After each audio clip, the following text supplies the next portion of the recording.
gimana?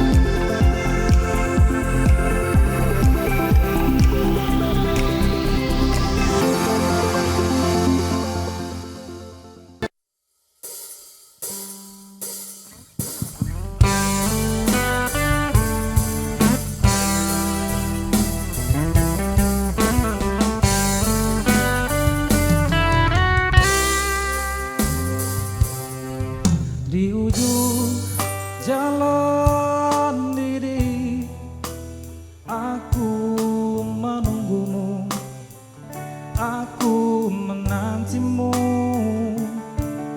Di tengah terik matahari mengulas kembali kisah tentang kita.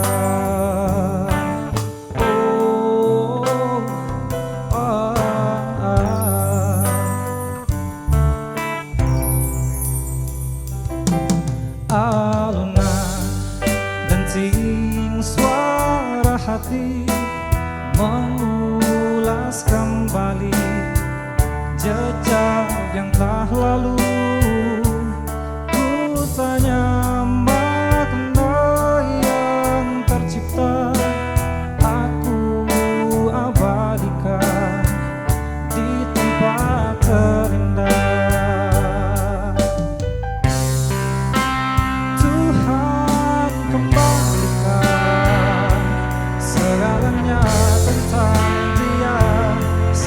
Sedia kala izinkan aku untuk membawanya, mungkin untuk terakhir kali, agar aku dapat merasakan cinta ini selamanya.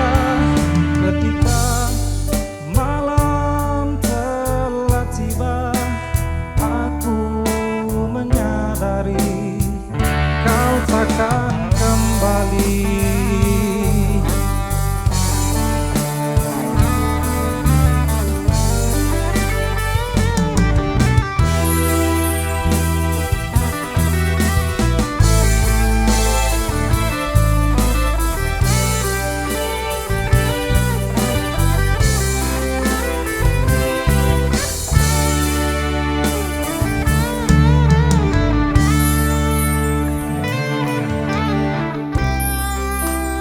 Tuhan kembalikan segalanya tentang dia seperti sedia kala.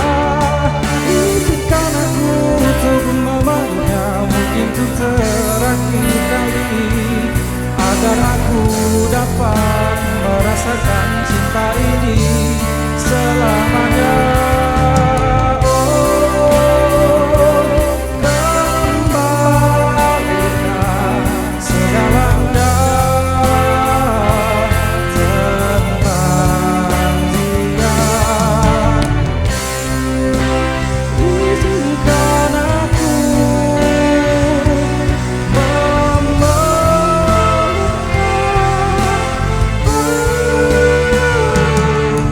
Ketika malam telah tiba, aku menyadari kau takkan kembali.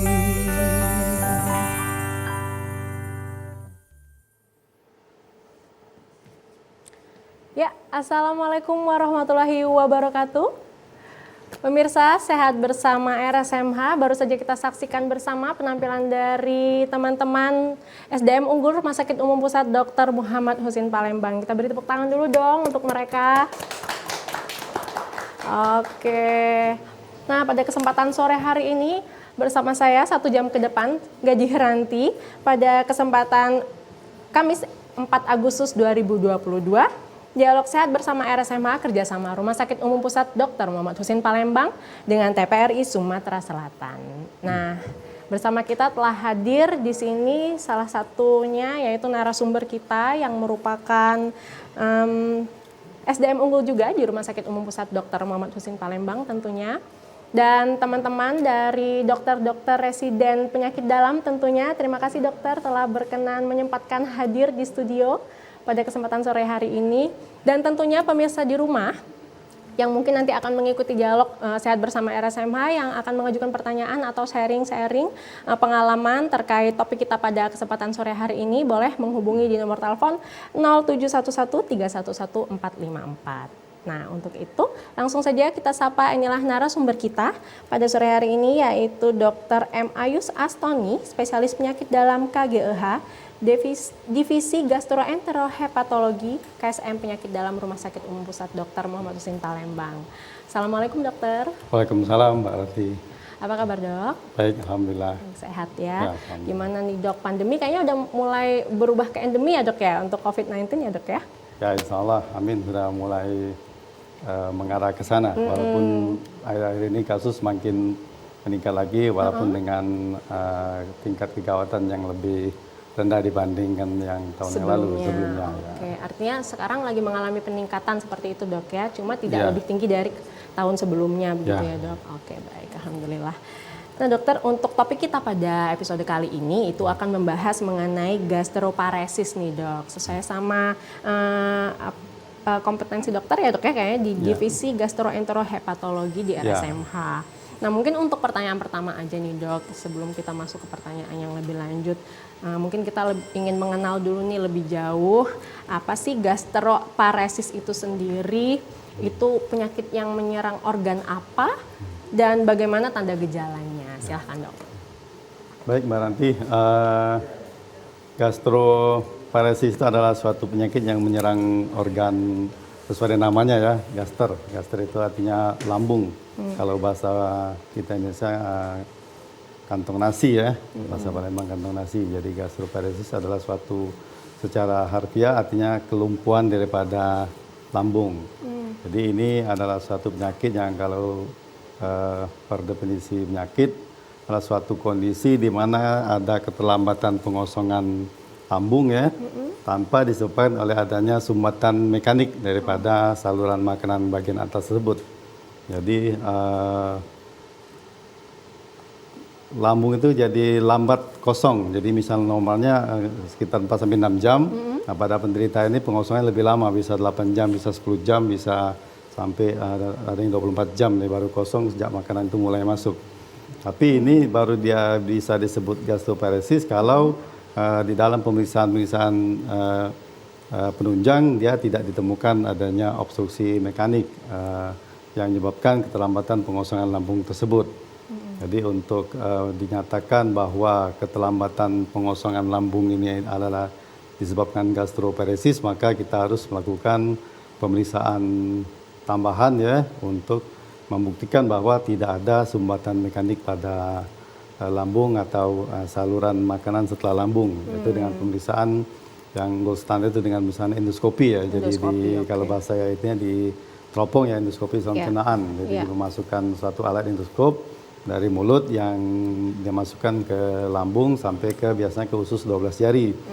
Nah, bisa juga kalau tidak ada fasilitas ini atau pasien tidak bisa diperiksa dengan alat endoskopi ini, kita bisa meriksa dengan pemeriksaan radiologi, pemeriksaan ronsen.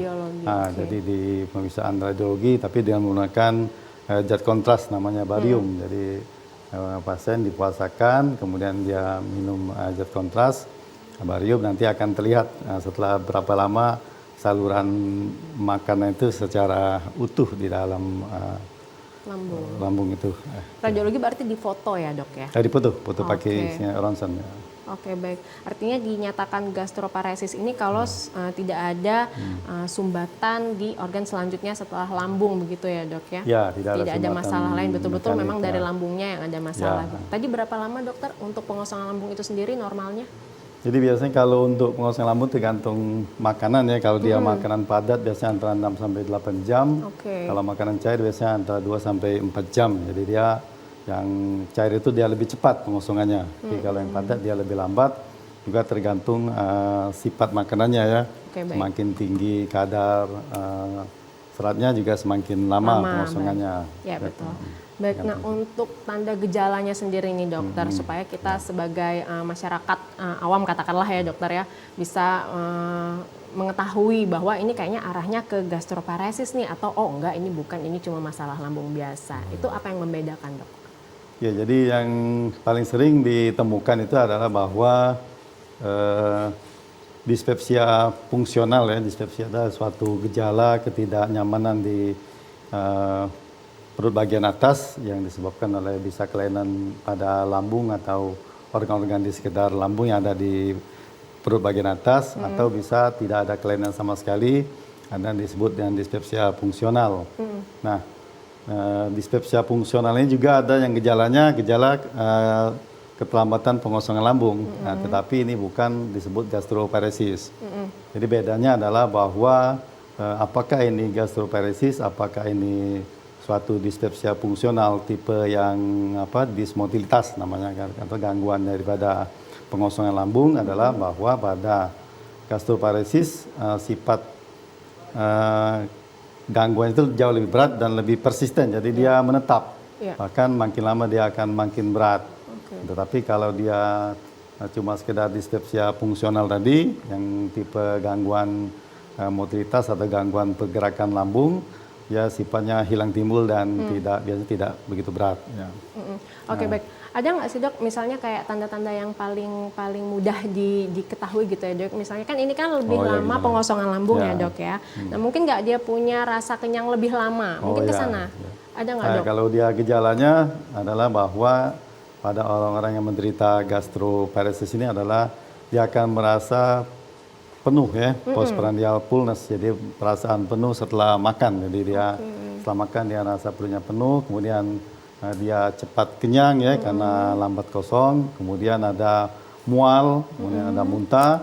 Dalam kasus yang berat dan sangat berat, maka dia akan terjadi pasien itu sampai tidak mau makan dan akan terjadi penurunan berat badan yang nyata ya. Jadi dalam kasus berat dia akan ada penurunan berat badan biasanya. Oke, baik. Berarti bisa sampai ke sana kalau udah parah ya dok ya. Artinya bisa sampai mengganggu kebutuhan nutrisi juga kayaknya dokter ya. Jadi yang harusnya dia makan karena dia kehilangan nafsu makan juga mungkin bisa ke sana sehingga bisa mempengaruhi berat badannya juga, seperti itu ya dok ya. Ya, pada kasus yang berat. Jadi gastroparesis ini juga ada derajatnya ya. Ada yang derajat ringan, kemudian derajat sedang, ada yang derajat berat. Jadi tergantung pada gejala yang dirasakan oleh si penderita tersebut. Ya. Oke, baik. Baik dokter, mungkin kita akan kembali sesaat lagi. Setelah jeda iklan berikut ini, pemirsa jangan kemana-mana, tetap bersama kami akan kembali sesaat lagi.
TVRI, media pemersatu bangsa. TVRI, media pemersatu bangsa. Pramuka Bayangkara, Smart, smart, tuntas. Pramuka Bayangkara, Smart, smart, tuntas.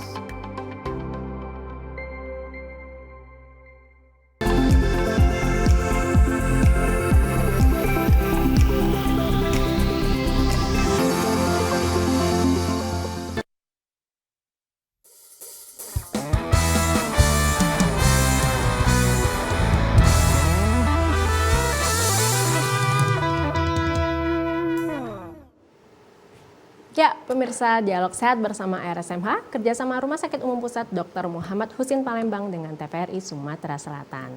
Pemirsa di rumah, kita pada kesempatan sore hari ini membahas topik dengan judul gastroparesis.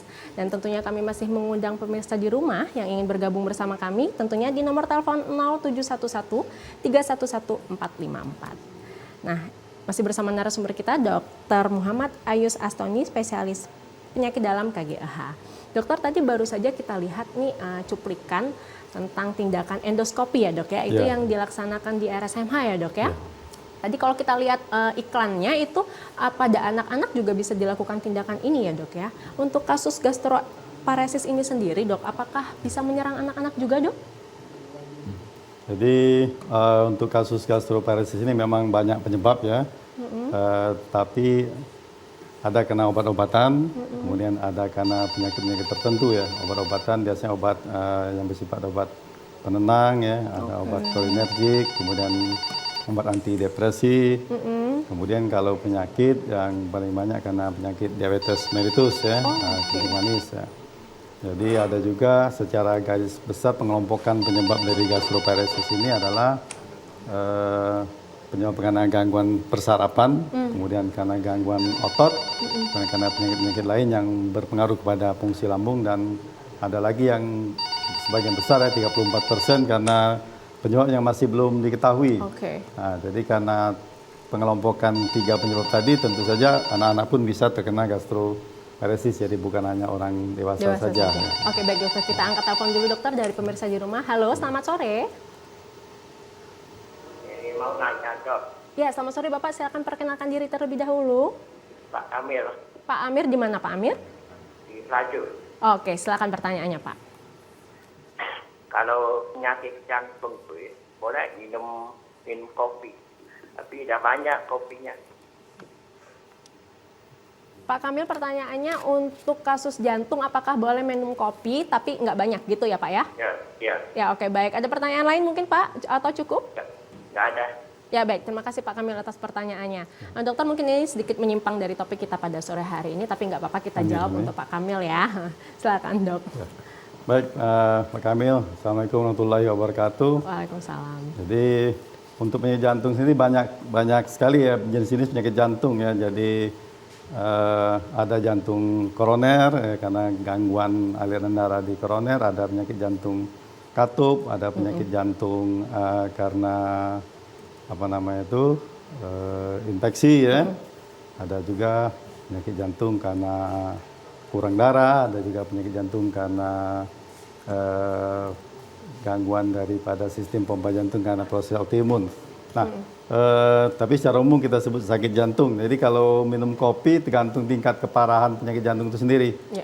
Jadi kalau penyakit jantungnya pun ada derajat ya. Kalau derajat pengungsian itu derajat 1 sampai 4. Jadi kalau yang derajat 1 sampai 2 mungkin masih boleh minum kopi Pak Kamil ya.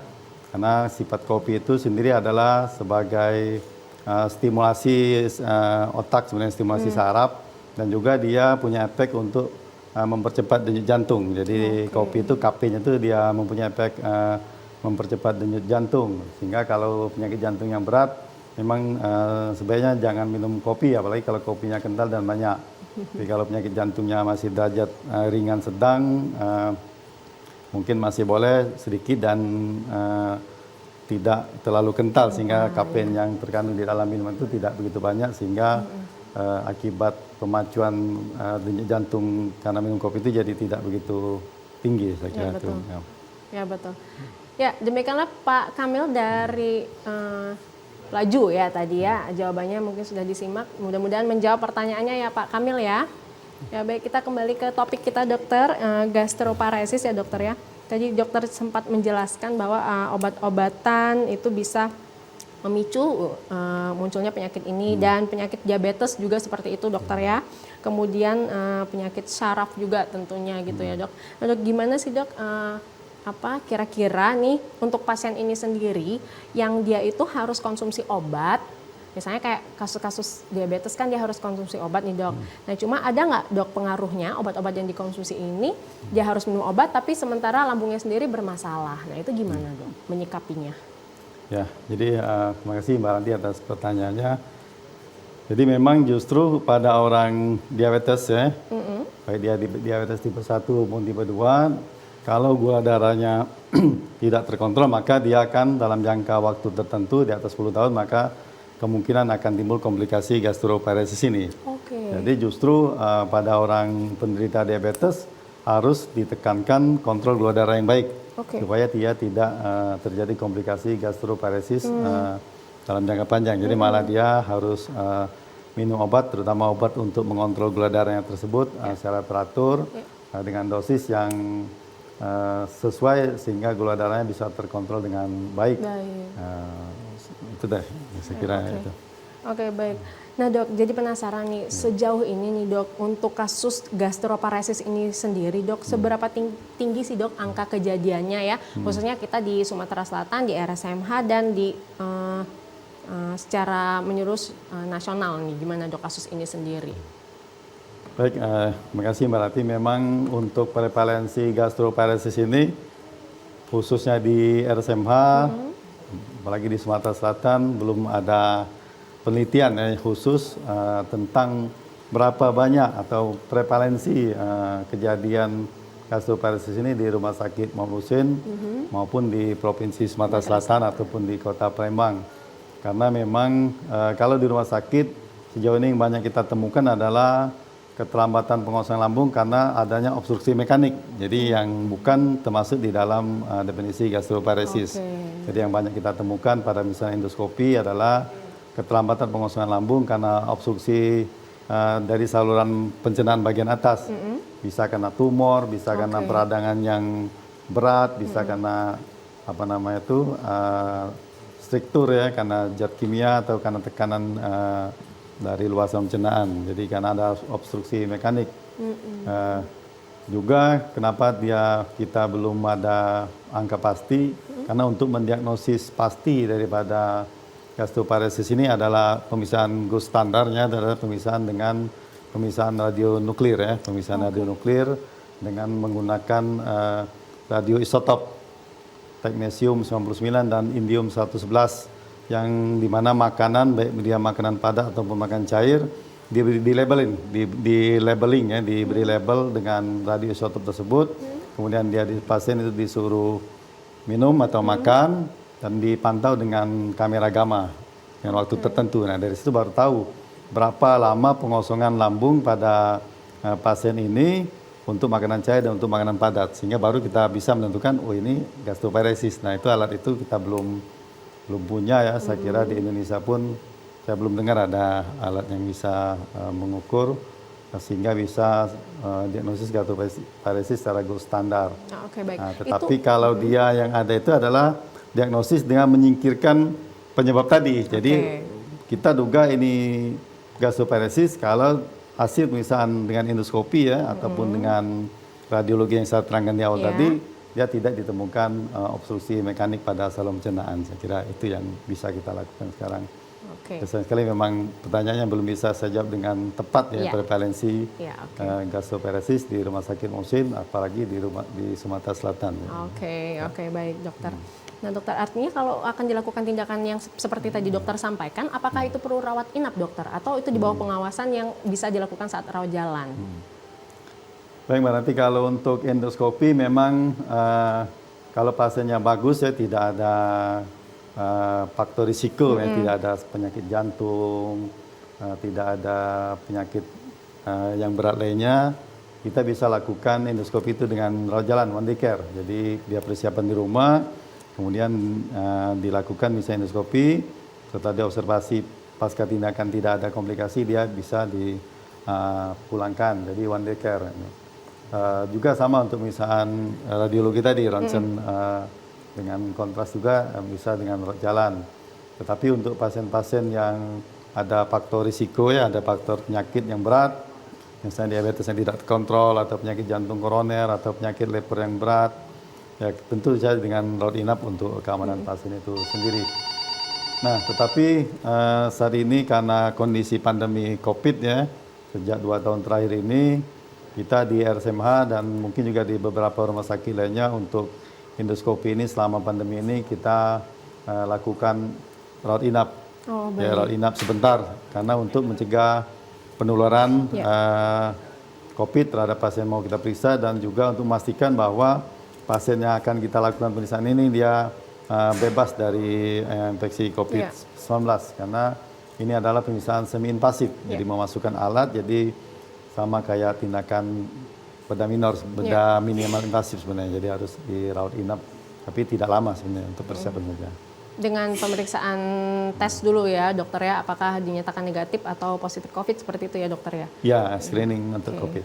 Oke, namun kalau memang dia nanti dinyatakan negatif, artinya bisa dilakukan tindakan. Kalau positif sendiri itu gimana dokter tata laksananya? Tetap bisa dilakukan tindakan tadi atau bagaimana? Kalau positif ya tentu saja kita tunda karena ini adalah pemeriksaan untuk diagnostik ya, bukan terapi. Jadi kalau dia positif kita tunda sampai hasil tesnya negatif karena kita untuk pencegahan penyebaran COVID ini ya.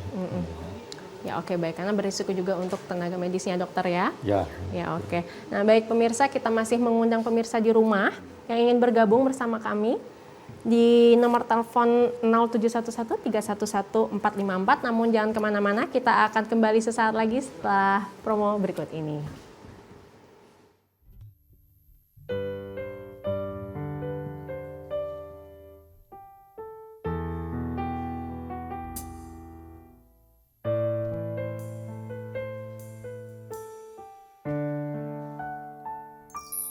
Waktu pertama kali kulihat dirimu hadir, rasa hati kini inginkan dirimu. Hati tenang mendengar suara indah menyapa, geloranya hati kini tak kusangka. Rasa ini tak tertahan, hati ini selalu untukmu. Terimalah lagu gini dari orang biasa, tapi cintaku padamu luar biasa. Aku tak punya bunga, aku tak punya harta, yang ku punya hanyalah hati yang setia, tulus padamu.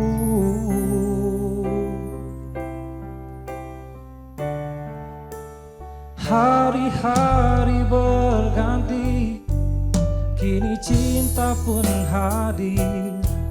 Melihatmu, memandangmu bagai bidadari, lentik indah matamu, manis senyum bibirmu, hitam panjang rambutmu, anggun terikat. Rasa ini tak tertahan,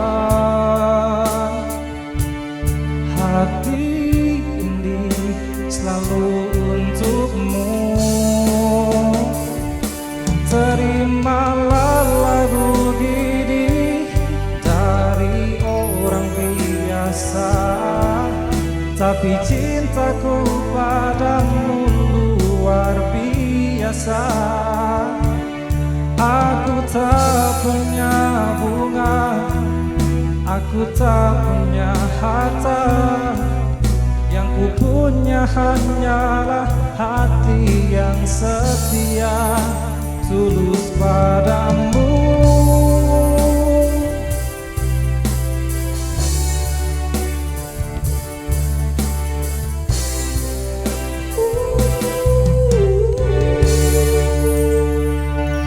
Terimalah lagu Gidi, oh, dari orang biasa.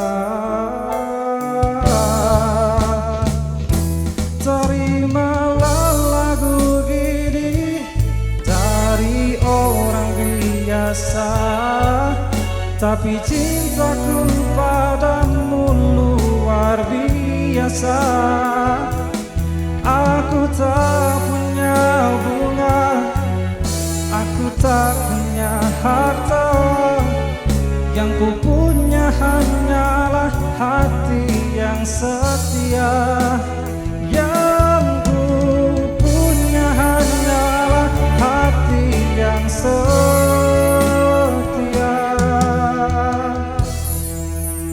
tulus padamu.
Ya, pemirsa, Dialog Sehat bersama RSMH kerjasama Rumah Sakit Umum Pusat Dr. Muhammad Husin Palembang dengan TVRI Sumatera Selatan. Masih bersama kami tentunya dengan topik kita pada sore hari ini, yaitu membahas mengenai gastroparesis. Untuk pemirsa di rumah yang ingin bergabung dan ingin mengajukan pertanyaan mungkin terkait topik kita pada sore hari ini, kami informasikan di nomor telepon 0711 311 454. Dan tentunya untuk teman-teman yang ada di studio juga mungkin dokter-dokter yang telah bergabung di studio yang ingin mungkin mengajukan pertanyaan terkait topik kita pada sore hari ini juga kita persilahkan. Mungkin ada dokter yang ingin mengajukan pertanyaan untuk saat ini? Sudah ada? Oke, kalau belum kita kembali ke narasumber kita dulu ya, Dokter Ayus ya. Baik, dokter-dokter tadi sempat dijelaskan bahwa untuk tata laksana yang lebih lanjutnya dari kasus ini itu belum ada dan belum tersedia untuk kasus ini sendiri ya dok ya, seperti yang tadi dokter sampaikan. Maksudnya untuk tindakan pemeriksaan lanjutnya begitu ya dokter ya. Nah itu kalau untuk kasus ini sendiri sebetulnya itu bisa disembuhkan atau enggak dok? Baiklah Mbak Ranti, terima kasih atas pertanyaan. Jadi bukan tata laksana yang belum ada, tapi diagnosis gold standarnya yang belum ada. Baik. Tapi diagnosis yang menunjang untuk mengarah situ sudah ada kita ya, endoskopi dan radiologi. Nah untuk pengobatan daripada gastroparesis ini tentu saja kita mengobati berdasarkan penyebabnya ya. Tadi sudah pernah saya terangkan di awal bahwa penyebab dari gastroparesis ini adalah penyebab karena neurogenik, jadi kelainan pada persarafan di lambung tersebut, baik karena akibat operasi pada lambung, gastrektomi, pemotongan bagian lambung tertentu, mungkin karena ada keganasan di situ atau tumor, kemudian karena penyakit diabetes mellitus yang berkomplikasi pada saraf otonom di lambung, kemudian karena stroke ya, penyakit post stroke pada orang yang terkena stroke bisa komplikasi ke gastroparesis itu karena penyebab yang neurogenik atau karena obat-obatan yang berpengaruh pada sistem saraf, baik itu saraf motorik maupun saraf otonom di lambung. Biasanya itu obat-obat yang bersifat untuk antikolinergik maupun antidepresan ya. Kemudian karena penyakit saraf ya, persarafan myotonik, jadi yang mempengaruhi otot lambung.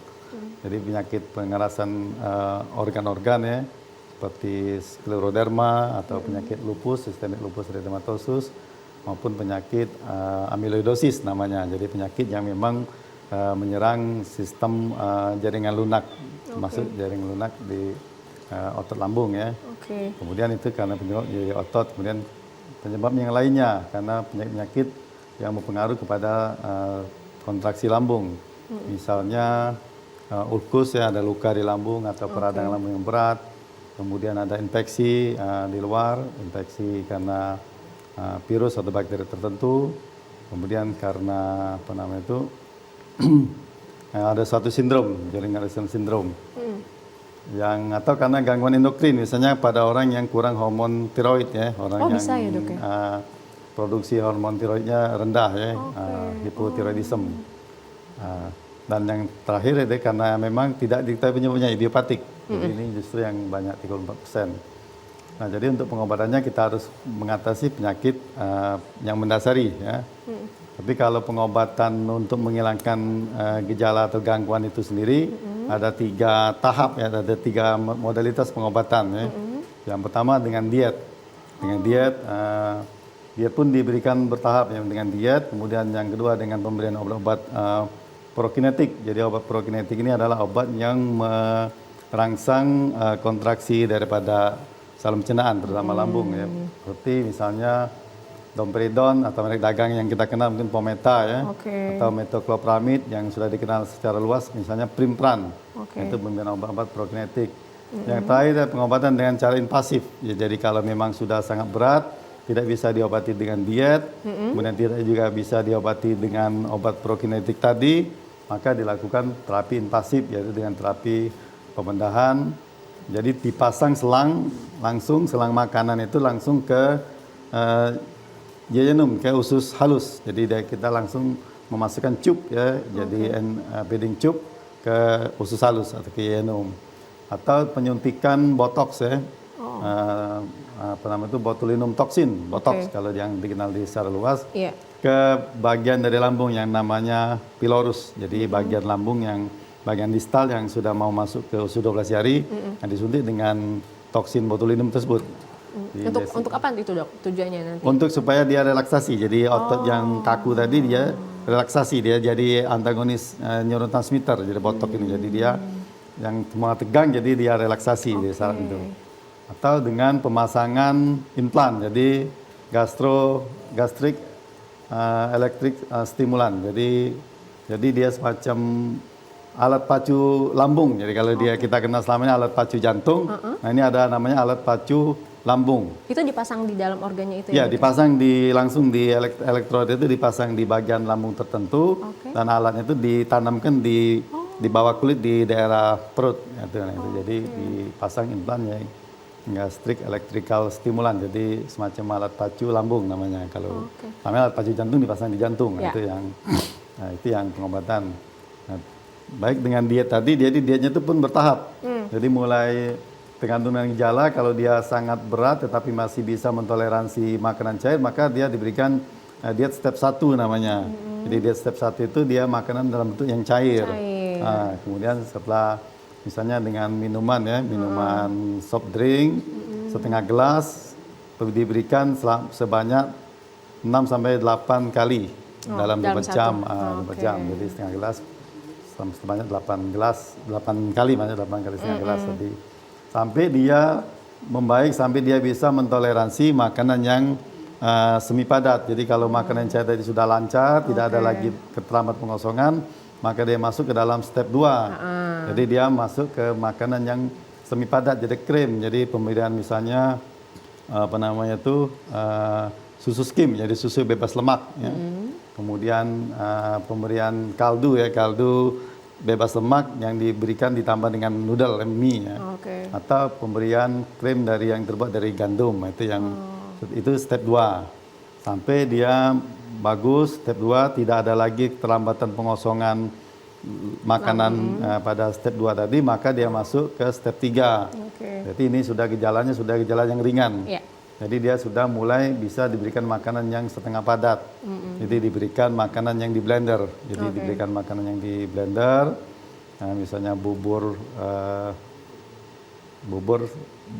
yang di blender ya, misalnya. Kemudian daging unggas ya, daging ayam atau daging bebek yang dihaluskan.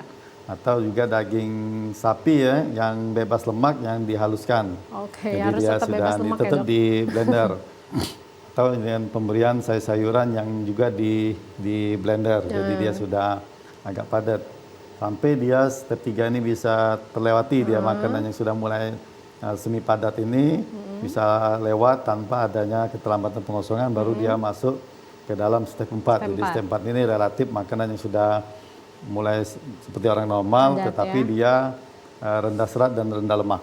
Jadi dia sudah step 4 itu gejala yang sangat ringan sampai tidak ada gejala lagi. Jadi ini artinya bisa disembuhkan dengan pemberian diet yang secara bertahap dengan 4 step tadi. Ya, artinya kalau belum bisa berhasil di step yang masuk ke tahap selanjutnya, dia akan kembali lagi ke tahap sebelumnya begitu dokter ya? Misalnya dia belum berhasil gitu ya, Dok. Itu berarti di bawah pengawasan Dok ya, harus dirawat inap begitu ya, Dok? Nah, itu jalan bisa di rumah dengan juga? Pemberian edukasi ya, biasanya kita bekerjasama dengan ahli gizi klinik. Ya, di Rumah Sakit Molusin sudah ada dokter spesialis gizi klinik. Ya, ada 2 orang yang biasanya memang sering bekerjasama dengan kami untuk pemberian diet dan edukasi diet pada pasien-pasien dengan gangguan pencernaan ini.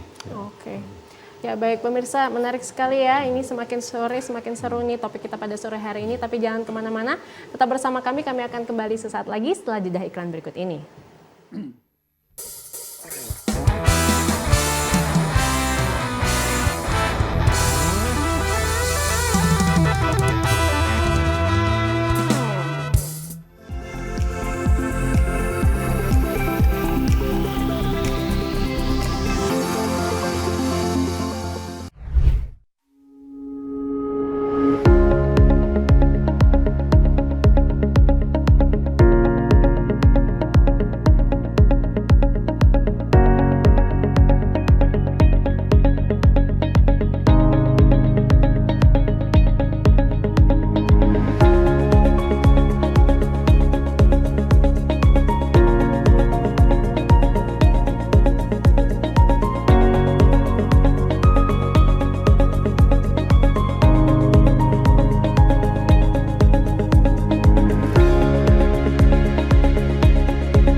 baik pemirsa, Dialog Sehat bersama RSMH, kerjasama Rumah Sakit Umum Pusat Dr. Muhammad Husin Palembang dengan TVRI Sumatera Selatan.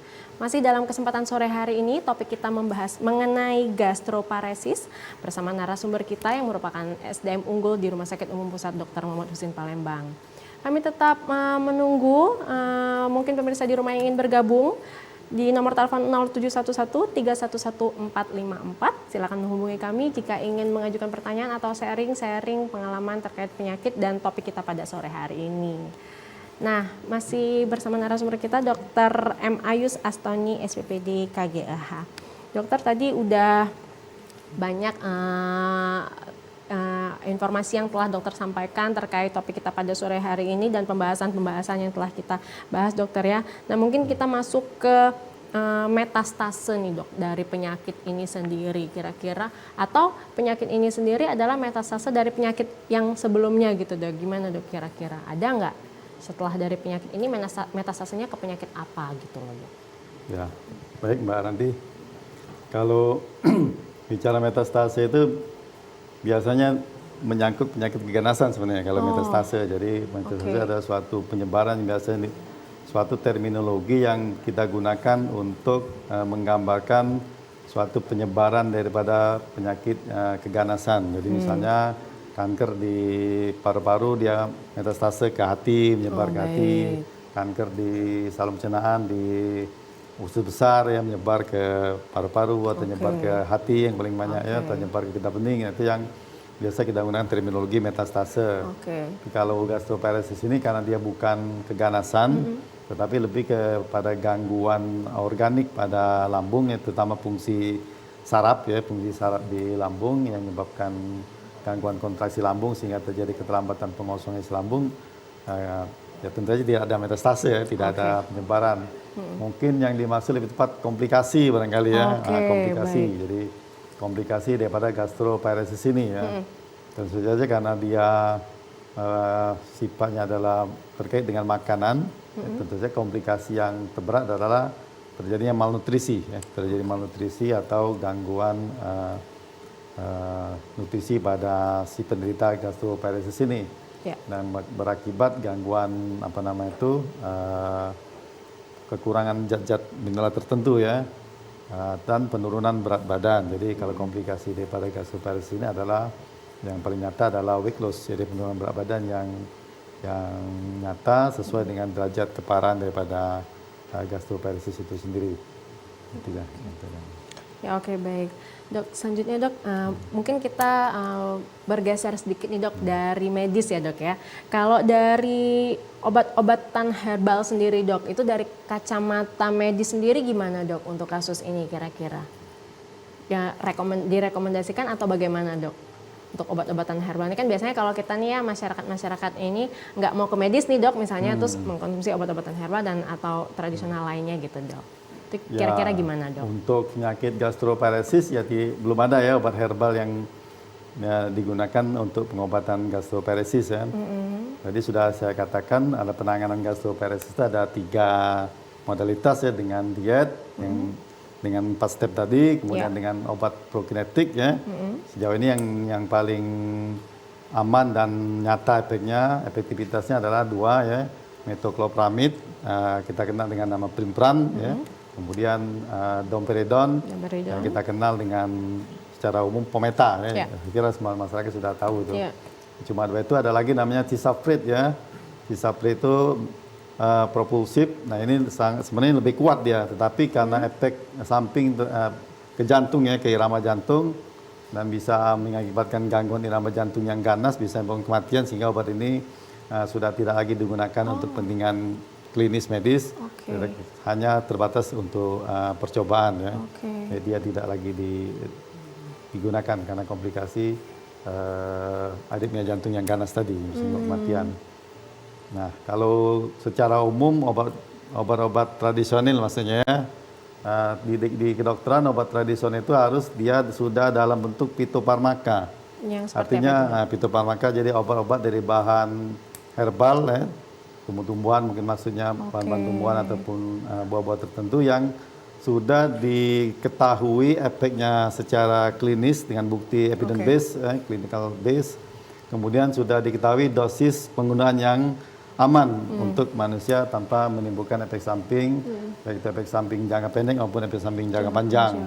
Nah, yang sudah banyak digunakan kalau dalam bidang gastrohepatologi adalah kurkuma. Kurkuma ya, kurkuma itu ekstrak temulawak ya, kurkumin. Nah, itu digunakan sebagai hepatoprotektor dan juga untuk memperbaiki fungsi hati yang sudah rusak dalam jangka waktu tertentu.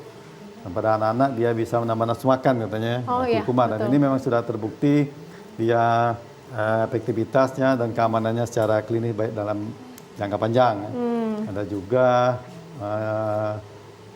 dari ekstrak kayu manis ya, ekstrak kayu manis itu sudah kayu manis ya, bagus untuk penanganan penyakit hati maupun penyakit saluran pencernaan. Itu yang banyak lagi yang sebenarnya dari herbal yang berupa fitofarmaka, dan juga ekstrak misalnya pucuk daun jambu yang untuk meningkatkan imunitas sebagai imunomodulator. Itu sudah terbukti dari ekinasi ya, kalau secara nama latinnya ekinasi. Nah, kalau kita kenal merek daging itu imbus ya, imbus porse, imbus imunos ya.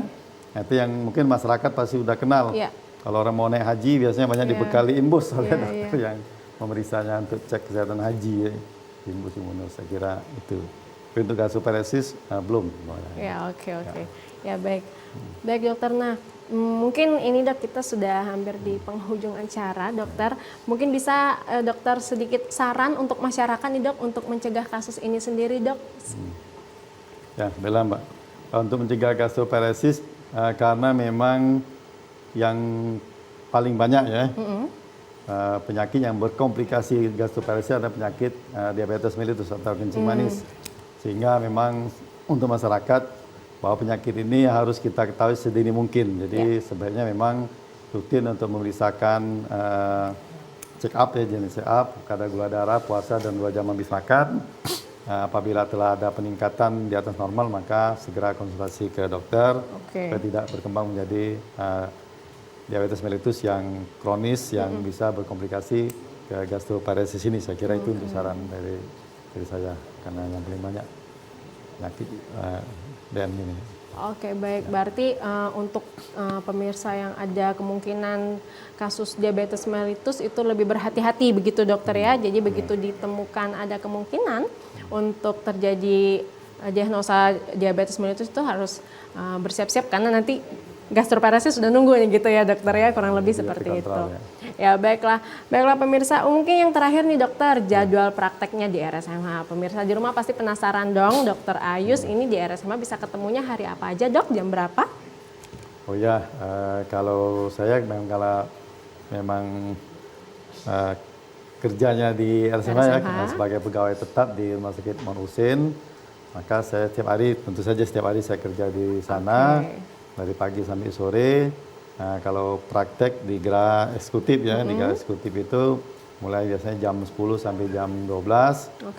Kemudian malam on call kalau ada jam 7 sampai jam 9 setelah selesai praktek saya di tempat lain ya. Gitu ya. Tiap hari sampai Senin sampai Jumat. Senin sampai Jumat setiap hari ya pemirsa ya. Oke, baik. Baik, terima kasih Dokter Ayus atas berkenannya telah hadir pada kesempatan sore hari ini. Terima kasih juga untuk teman-teman dokter-dokter residen KSM Penyakit Dalam yang telah berkenan menyempatkan waktu bergabung bersama kami di studio. Dan juga teman-teman dari The Creative Band, terima kasih untuk penampilannya. Nanti masih tampil 1 kali lagi ya. Oke. Ya baiklah pemirsa, demikianlah perjumpaan kita pada sore hari ini. Mudah-mudahan membawa manfaat dan nantinya akan memberikan edukasi dan membuat masyarakat kita semua khususnya Sumatera Selatan lebih smart lagi dalam ilmu pengetahuan dan ilmu kesehatan tentunya. Baiklah, sebagai penutup dari saya 1 buah pantun. Pak Haji pakai kopiah, pergi ke masjid pakai sepeda. Terima kasih pemirsa, sehat bersama RSMH. Sampai jumpa di episode selanjutnya.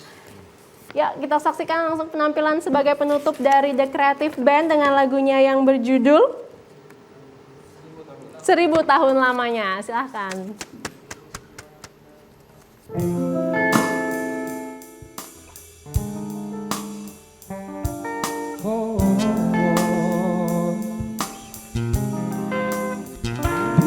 Bila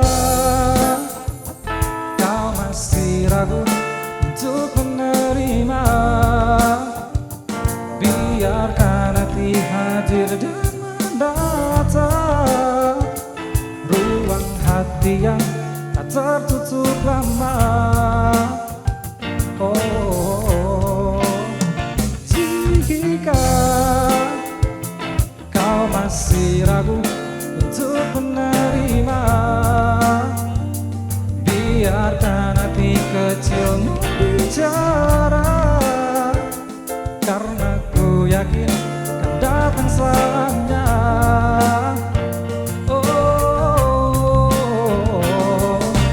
Kau jadi bagian hidupku, no. Kau jadi bagian hidupku, takkan pernah berhenti untuk selalu percaya, walau harus menunggu 1000 tahun. Biarkanlah terjadi, wajar apa adanya, walau harus menunggu 1000 tahun. Jika kau masih ragu untuk menerima, biarkan hati kecilmu bicara, karena ku yakin kan datang saatnya.